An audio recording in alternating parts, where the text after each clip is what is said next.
Olá galera, eu sou o Nano e hoje nós estamos aqui para falar da Safari R9 390 Nitro.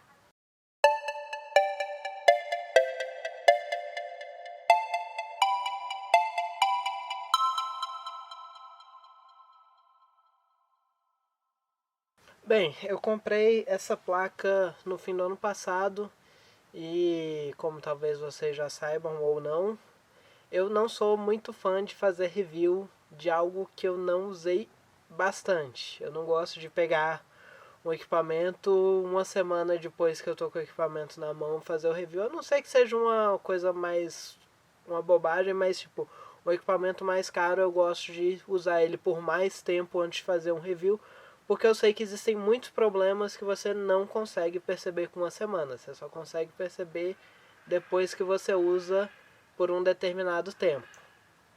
Então acho que eu já estou com ela tempo suficiente. Vamos então ao review dessa placa. Bem, vamos começar com as especificações. Essa placa de vídeo é uma R9 390. Então ela tem aí 2560 Stream Processors. Ela é fabricada com processo de 28 nanômetros. Essa aqui especificamente da Safari vem com um clock de 1040 MHz. É uma placa PCI Express 3.0, memória GDDR5 com 512 bits de bus. É um bus razoável, não é os 4096 ridículos da Fury, mas é um bus bom. Ela tem 8 GB de memória gráfica, tem BIOS Legacy e o EFI, ou seja, você pode selecionar qual tipo de BIOS você quer iniciar. Essa placa aqui especificamente tem 3 conexões DisplayPort, um HDMI e uma DVI, nenhuma conexão analógica. Isso é importante observar. Se você tem um monitor VGA, você vai precisar de um adaptador ativo para ligar essa placa no seu monitor VGA. Tem muita placa que tem aquela conexão DisplayPort com a VGA no cantinho, que é a que tem a cruzinha no cantinho com os 4 pininhos.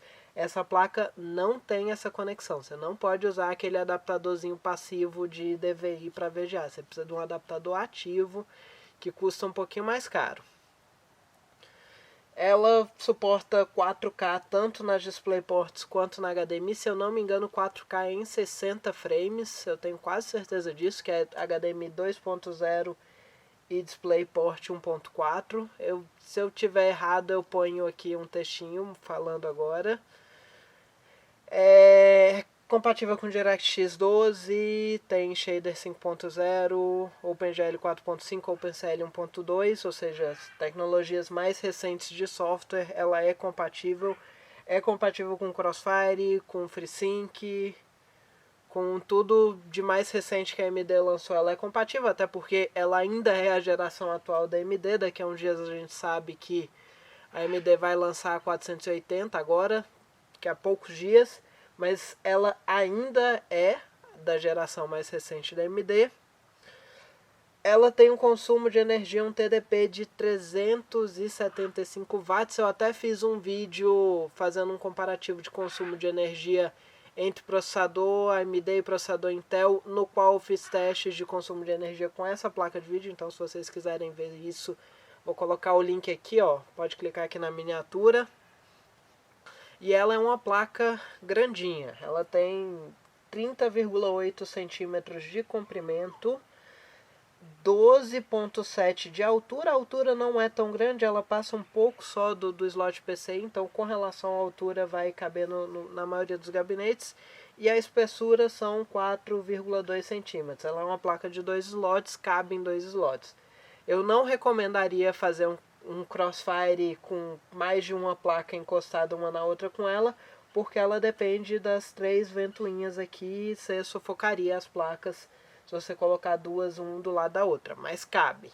A Safari ela recomenda uma fonte de 750 watts para essa placa. Eu uso ela numa fonte de 620 sem muitos problemas. Eu sei que eu estou meio que forçando um pouquinho minha fonte, mas funciona numa fonte 620 com um FX 8370, que também não é um processador muito econômico. E o máximo que eu já consegui fazer, o meu computador puxado à tomada, foi em torno de uns 450 watts. Ou seja, eu não estou muito próximo do limite da minha fonte, mas eu estou próximo dele. Assim, não está no limite, mas está perto. Então, assim, o ideal é, se for ter uma placa desse, pegar algo de 700 watts para cima ou 750 para cima, que é o que a fabricante recomenda.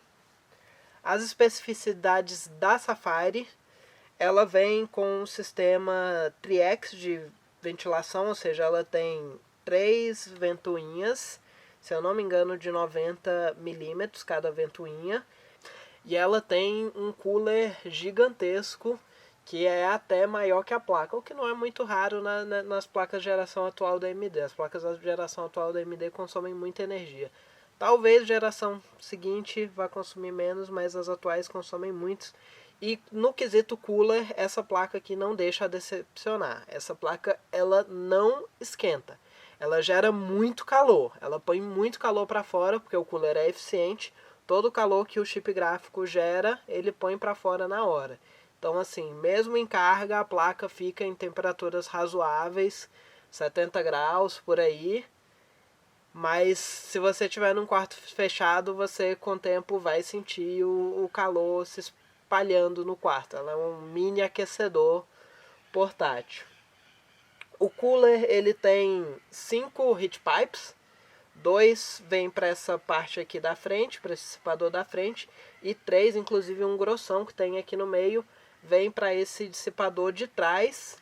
E além do cooler do chip gráfico, que é esse dissipador grandão, ela ainda tem uma chapa metálica que vem aqui desde aqui dos conectores até o fim da placa, entrando em contato com tudo que pode gerar calor além do chip gráfico. Então ele entra em contato com as memórias, entra em contato com os VRMs e dissipa esse calor todo. Além disso, ela tem esse lindo backplate aqui, que é muito bom ver. Parece que originalmente essa placa não vinha com backplate. Inclusive, quando eu comprei, um dos reviews que eu assisti para guiar minha compra foi o review do JZ200, que é um review em inglês, e ele fez o teste de um modelo sem backplate. E agora todas as que eu vi para vender, quando eu estava comprando a minha, tinham backplate. Ou seja, parece que agora a Safari deixou padrão. Essa placa aqui, pelo menos, ela sempre vem com backplate. E esse backplate bonitão aqui, ele tem esse desenho, mas esse desenho não é nada chamativo demais. Então é uma coisa bonita, mas que vai combinar praticamente com qualquer computador. O design do cooler eu também gosto. Eu pessoalmente gosto desses designs assim mais simples, sem muita coisa chamativa. Para mim, pessoalmente, esse aqui tá no equilíbrio certo. Eu acho essa placa muito bonita. Eu sei que isso é uma questão de gosto. E com relação à performance, ela é uma 390. Isso não tem a menor dúvida, ela tem a performance de uma 390. Eu vou fazer uns benchmarks. Vamos lá, para mim vai ser daqui a uma semana só, mas para vocês vai ser depois do corte. Bem, para esses benchmarks eu estou rodando essa placa no meu desktop, que é um FX 8370 com 16 GB de memória RAM e rodando no SSD. E o primeiro benchmark que eu fiz foi o 3D Mark Firestrike. No Firestrike normal, ele teve um score de 8.879 e um score gráfico de 12.645.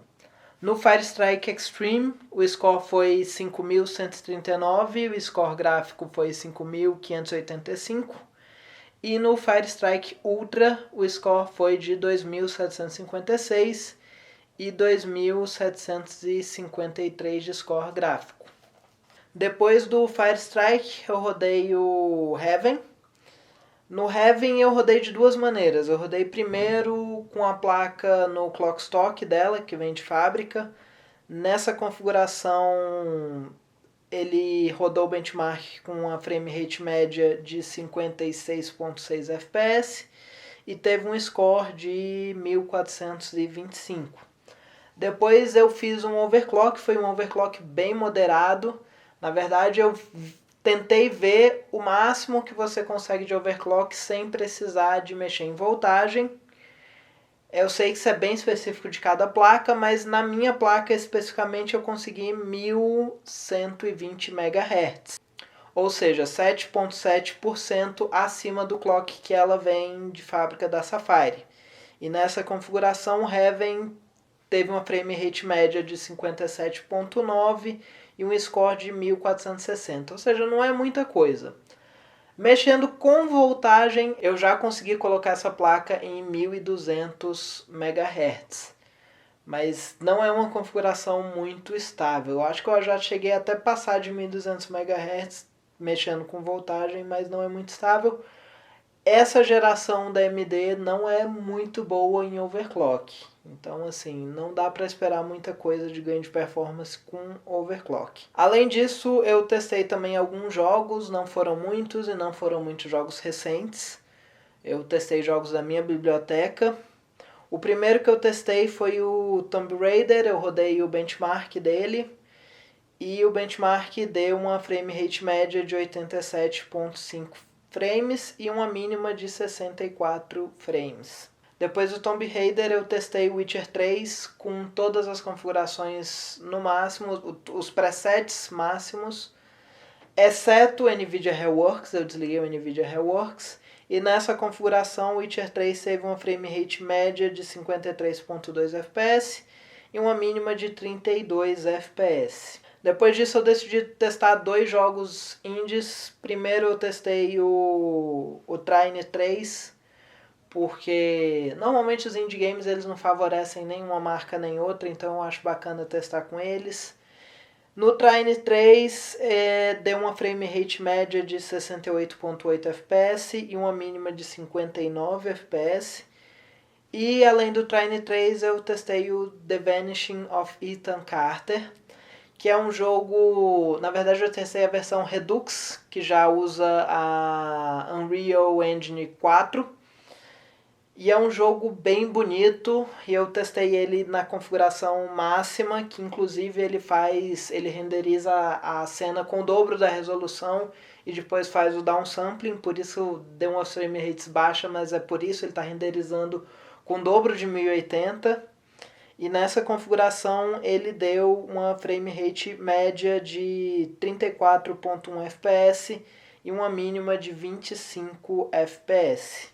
Se você quiser ver mais detalhes, comparações com outras placas de vídeo, eu coloquei na descrição o link para um review com muita benchmark dessa placa, que é o review do Tom's Hardware. O review está em inglês, mas dá para entender bem os gráficos e ver, comparar a performance dessa placa com outras placas. Em outros jogos que eu não testei, tem testado lá nesse review do Tom's Hardware. O link está na descrição. Então, pessoal, agora conclusão, né? Eu pessoalmente não me arrependo de comprar essa placa. Eu considerei muito quando eu comprei ela comprar uma 970, mas eu acabei indo pela AMD por conta de um recurso específico que eu queria brincar, que era poder fazer pass-through de placa de vídeo em máquina virtual. Isso funciona melhor com placa da AMD, mas eu não sei se eu recomendo essa placa. Até porque hoje a gente está aí na véspera do lançamento da 1070 e da 1080. Na verdade, a 1080 da NVIDIA já lançou. A 1070 vai lançar daqui a uns dias. Talvez já tenha até lançado quando esse vídeo sair. A AMD também vai lançar a 480, que parece que finalmente eles conseguiram dar uma melhoria significativa no consumo de energia, que é um dos maiores problemas das placas AMD. Então, assim, eu não sei se hoje vale a pena comprar uma placa dessa, pelo menos não nova. Mas se você quiser uma placa mais em conta, usada aí só para ter a performance melhor possível enquanto você junta dinheiro para comprar uma placa de uma geração mais recente, talvez valha a pena sim. Então, pessoal, é isso. Espero que vocês tenham gostado. Como sempre, não se esqueçam aí de dar joinha no vídeo, se inscrever no canal e até a próxima.